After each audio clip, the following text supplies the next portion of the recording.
ब्रह्मा जी ने बछड़ों का हरण कर लिया।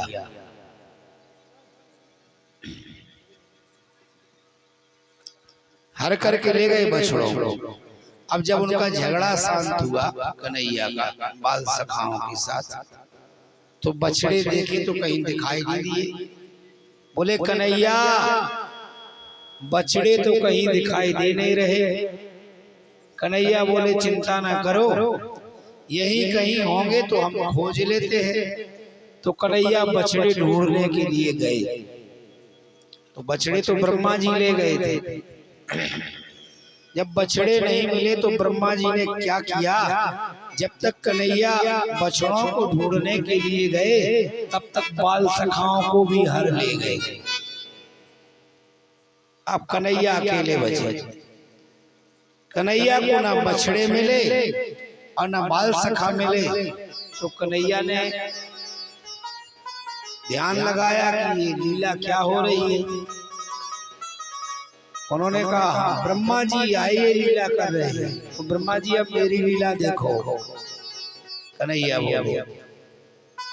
तो कन्हैया उतने ही बछड़ा बन गए। ब्रह्मा जी के पास नहीं गए वो, और उतने ही बाल सखा बन गए और गोकुल चले गए। तो हर मैया के पास में कन्हैया, लेकिन उसी के बालक के रूप में है। और हर गैया मैया के पास में भी कन्हैया बछड़े के वेश। 1 बरस हो गया, ना तो ब्रह्मा जी कन्हैया के पास गए और ना कन्हैया जी ब्रह्मा जी के पास गए। 1 वर्ष के बाद जब ब्रह्मा जी ने वन में जाकर के देखा तो उतने ही गोपी सखा सब खेल रहे थे और उतने ही बछड़े चल रहे थे। ब्रह्मा जी ने विचार किया कि ऐसा तो नहीं कि वहां से आ गए। ब्रह्मा जी ने जाकर के देखा तो उतने ही बछड़ा और गोपी सखा वहां थे। ब्रह्मा जी समझ गए कि ये भगवान है, ऐसी लीला कौन कर सकता है। ब्रह्मा जी कन्हैया के पास आए। श्रीमद् भागवत महापुराण में 40 श्लोकों में ब्रह्मा जी ने कन्हैया से क्षमा मांगी, लेकिन कन्हैया ने क्षमा नहीं किया। क्यों? ब्रह्मा जी को भक्ता अपराध लग गया। भक्ता अपराध कैसे लगा? भक्त और भगवान को 1 वर्ष के लिए अलग अलग कर दिया। किया कि नहीं? भक्ता अपराध लगता है। मैंने पहले कह दिया है, जिसको भक्ता अपराध लग जाए तो फिर उसका प्रायश्चित नहीं है, उसको भोगना पड़ता है। कन्हैया बोले ब्रह्मा जी से, ब्रह्मा जी आपका अपराध तब क्षमा होगा जब आप इन भक्तों के चरित्र को गाओगे। ब्रह्मा जी ने इस कलयुग में नाभा जी के रूप में प्रकट हुए और भक्तमाल ग्रंथ की रचना करके उसमें भक्तों के चरित्र है सब। और वह भक्त की माला बिहारी जी बिहारिणी जी को अर्पण की, तब जाकर के ब्रह्मा जी का अपराध क्षमा हुआ। तो देखो भगवान की माया बड़ी प्रबल है। कोई भगवान के मर्म को नहीं जान पाता कि भगवान का मर्म क्या है। किसी ने कहा, लिखा है शास्त्र में, लक्ष्मण हूँ यह। लक्ष्मण जी भी भगवान के मर्म को नहीं जानते, जो कि साथ में रहते शेषनाग जी है साक्षात। लेकिन भगवान क्या लीला कर रहे हैं ये लक्ष्मण जी भी नहीं जानते हैं। लक्ष्मण हूँ यह मर्म न जाना, लक्ष्मण हूँ यह मर्म न जाना,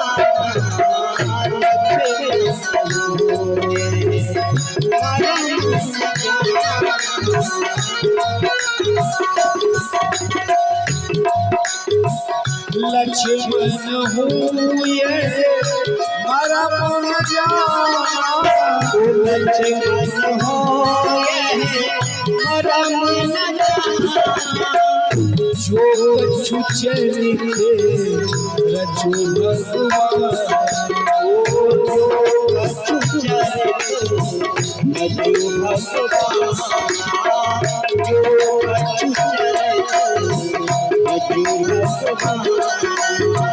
श्री राम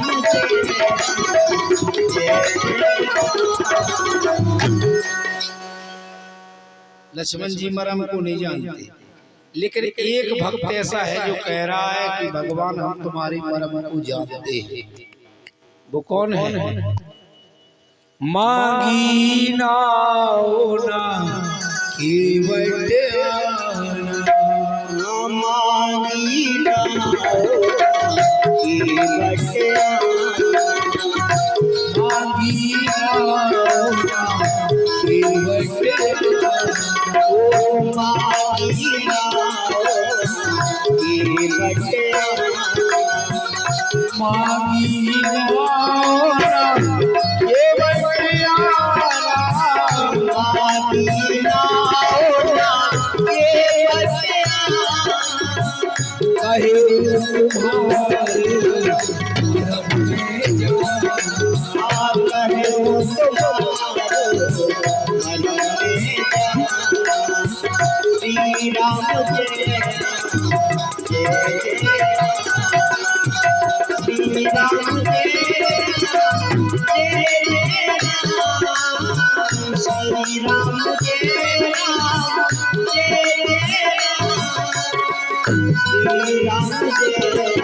श्री राम बोले वृंदावन बिहारी लाल की जय। लोग केवट कह रहा है कि भगवान मांगी नाव न केवट आना, और कहे तुम्हार मरम में जाना। भगवान राम जब गंगा जी के तट पर पहुंचे, राम सखा जब नाव मंगाई, तो केवट अपने स्थान से उठा नहीं, बैठा रहा। बताओ, दशरथ जी के पुत्र है राम और लक्ष्मण, साथ में पुत्र वधू सीता, जनक नंदिनी, जिन्हें इंद्र सिंहासन देता है आधा बैठने के लिए दशरथ जी को, उनके पुत्र पहुंचे गंगा के तट पर, तो केवट उठ करके खड़ा भी नहीं हुआ। राम सखा जब नाव मंगाई और नहीं आ रहा है कि मैं नहीं आऊंगा, क्यों नहीं खड़ा? वो कह रहे हैं कि भाई आप अपनी मर्जी से आए हो, हमने तो बुलाया नहीं कि हम स्वागत सत्कार करें। और मरम को भी जानता है, भगवान की मरम को, भगवान का उसको ऐसा आशीर्वाद था। ध्यान देना, केवट के 3 जन्मों की कथा मैं आपको सुना रहा हूं। पहले जन्म में केवट क्षीर सागर में कछुआ था। उसने विचार किया कि मुझे भगवान के चरणों को पखारना है, स्पर्श करना है। अब वो कछुआ गया भगवान के चरणों को स्पर्श करने के लिए, लेकिन शेषनाग जी ने उसे अपने फन का धक्का मार दिया, तो वो पीछे के पीछे पिछल गया, फिर गया, फिर उसने चरणों को स्पर्श किया, फिर शेषनाग जी ने धक्का मार दिया,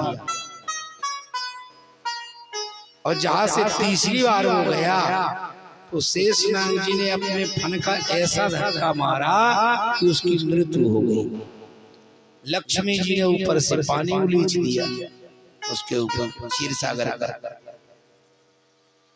उसकी मृत्यु हो गई। लेकिन मैंने पहले कहा अंतोमति तदोगति, जिसकी जैसे अंत में मति होती है उसे वैसी ही गति मिलती है। जो जिस मति से अंत समय में जैसी मति होगी उसे वैसी ही गति मिल जाएगी।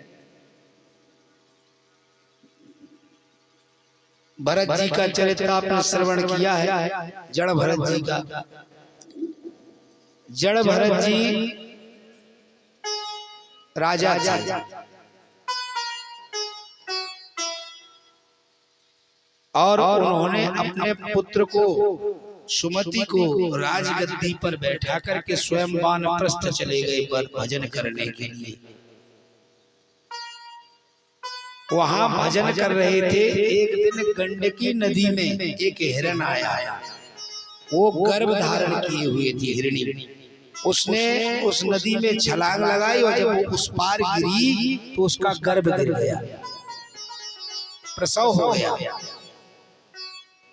तो हिरणी का बच्चा नीचे आ गया और वो हिरण उस बच्चे को छोड़ करके भाग गया। भरत जी पहुंचे तो भरत जी ने उस हिरणी के बच्चे को उठाया और उसको साफ किया। अब उसको पालने लगे। देखो गए थे भजन करने, काहे में फंस गए। गए हते हरि भजन को मोटन लगे कपास। उस हिरणी के बच्चे को साफ करने लगे। जब वो बड़ा हुआ तो उसमें उनका प्रेम हो गया, ममता हो गई। ऐसी ममता हुई कि उन्हें उसकी चिंता लगने लगी। जो भजन करते थे 4 घंटा 8 घंटा वह भी छूट गया। अब भजन नहीं करते, केवल हिरणी के बच्चे को पालने पोषने में लगे हुए। और चिंता क्या है, मेरे बाद इसका कौन है, जब मैं मर जाऊंगा तो ये किसके सहारे रहेगा, कोई भेड़िया न खा जाए, कोई शेर न खा जाए, तो ये चिंता रहे। और जब भरत जी का अंत समय आया तो चित्त कहाँ था, हिरण में। जब उन्होंने अपने शरीर को त्यागा तो दूसरे जन्म में वो हिरण बन गए। अब हिरणों के झुंड में रहे, लेकिन उन्हें अपने पूर्व जन्म का प्रसंग पूरा ध्यान रहा। हिरणों के झुंड में रहे, सब हिरण चरे, लेकिन वो बैठ करके एक जन्म तो नसा गया, भगवान का भजन नहीं कर पाया। अब इस जन्म में हिरण बने तो अब भी भजन नहीं बन रहा है। सब हिरण चरे और वो एकांत में जाकर के बैठ जाए। एक दिन जंगल में आग लग गई, सब हिरण अपने प्राण बचा करके भाग गए, लेकिन वो जो हिरण भरत थे वो जल करके नष्ट हो गए। अब फिर वो एक ब्राह्मण के घर में, 4 भाई थे, वो सबसे छोटे भाई के रूप में उत्पन्न हुए, जन्म लिया और नाम भी भरत ही रखा गया। और जब बड़े हुए वो तो कुछ काम ना करें, केवल भगवान के नाम का स्मरण करें मन में। कैसा स्मरण करना चाहिए, ध्यान देना। सुमिरन ऐसा कीजिए दूजा लखे न कोई, होठ न फरकत देखिए प्रेम राखिए गो। मन का भजन करें और किसी से बात ना करें, ना कुछ कमावे ना कुछ धमावे। 3 समय का भोजन करें घर में और आराम से घूमे फिरे, भजन करें। 3 भाई और थे, उन्होंने कहा पिताजी ऐसा नहीं चलेगा, ये तो कुछ करते धरते तो है नहीं, 3 टाइम आते हैं भोजन कर जाते हैं, ऐसे हम